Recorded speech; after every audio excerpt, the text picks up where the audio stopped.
Assalamualaikum warahmatullahi wabarakatuh. Perkenalkan, nama saya Windia Sari, NPM 18311084 dari kelas D Pagi Pemasaran Banjarmasin, mata kuliah Seminar Manajemen Pemasaran semester 7. Mengapa perusahaan menggunakan saluran distribusi dan menjelaskan fungsi-fungsi yang dijalankan saluran distribusi ini.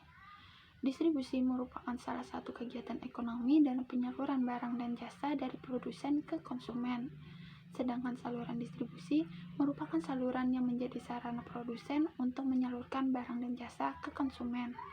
Saluran distribusi sangat penting bagi perusahaan, karena tanpa adanya saluran distribusi, barang dari produsen tidak akan pernah sampai dan dinikmati oleh konsumen. Fungsi-fungsi saluran distribusi. Fungsi utama saluran pemasaran adalah untuk menyalurkan barang dari produsen ke konsumen atau dari perusahaan ke pelanggan. Selain itu, fungsi lain dari saluran distribusi yaitu yang pertama, information, yaitu mengumpulkan informasi penting tentang konsumen dan pesaing untuk merencanakan dan membantu pertukaran. Yang kedua, ada promotion, yaitu pengembangan dan penyebaran komunikasi persuasif tentang produk yang ditawarkan. Yang ketiga, ada negotiation, yaitu mencoba untuk menyepakati harga dan syarat lain sehingga memungkinkan perpindahan hak kepemilikan. Yang keempat, ada ordering, yaitu pihak distributor yang dapat memesan barang ke perusahaan. Yang kelima, ada payment, yaitu pembeli membayar tagihan kepada penjual melalui bank atau lembaga keuangan lainnya.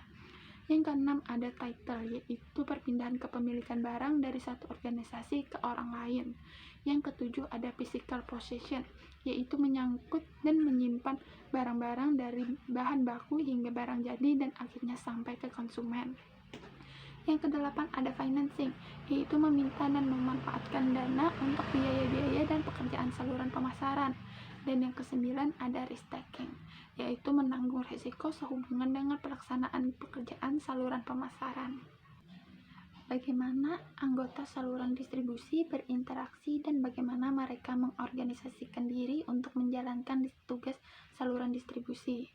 Saluran distribusi adalah sistem tingkah laku yang kompleks yang melibatkan interaksi manusia dengan perusahaan untuk mencapai sasaran individual, perusahaan, dan saluran.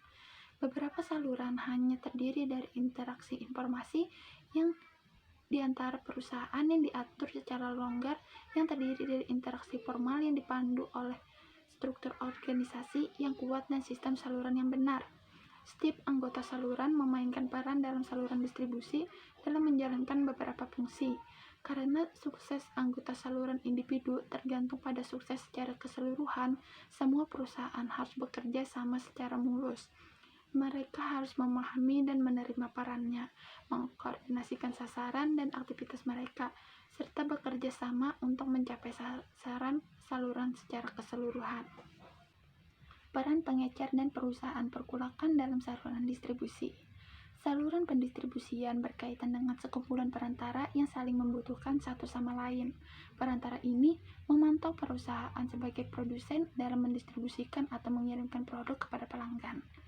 Pengecer meliputi semua kegiatan yang mencakup penjualan produk atau jasa yang secara langsung pada konsumen akhir untuk penggunaan pribadi, sedangkan pedagang grosir meliputi semua penjualan barang dan jasa kepada pihak yang membeli untuk dijual kembali atau pemakaian bisnis.